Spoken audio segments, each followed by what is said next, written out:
La Coupe d'Afrique des Nations, ça y est, c'est terminé. La finale avait lieu ce soir entre le Maroc, le pays organisateur, et le Sénégal de Sadio Mané qui l'a emporté au bout d'un match à suspense avec un scénario rocambolesque, un scénario Hitchcockien, on va dire même, avec beaucoup de suspense.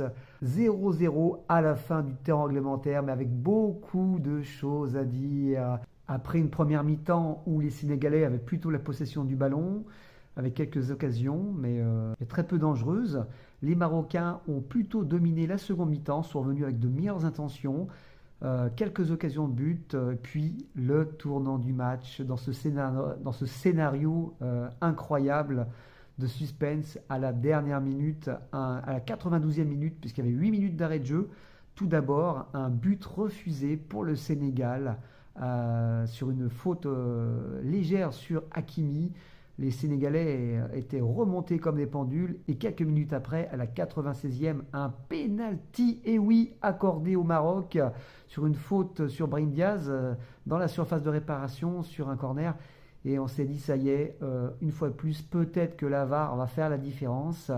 Et après consultation, le penalty est confirmé. Les Sénégalais remontés, puisque toute cette compétition, on a vu des débats sur la VAR, est-ce que la VAR favorise le Maroc ou non, ce qui n'était pas forcément le cas, mais c'était il y avait une mauvaise pression, une mauvaise tension. Penalty accordé. Le sélectionneur voulait que ces joueurs ne reprennent pas le, le match. Sadio Mané, lui,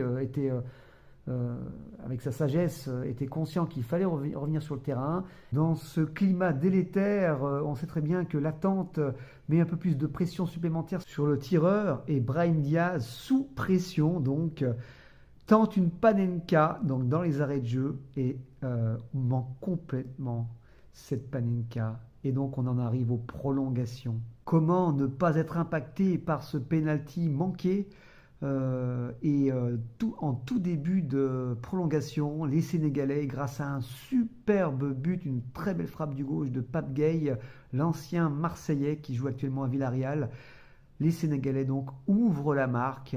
Les Marocains manquent de réussite puisque Igaman se blesse.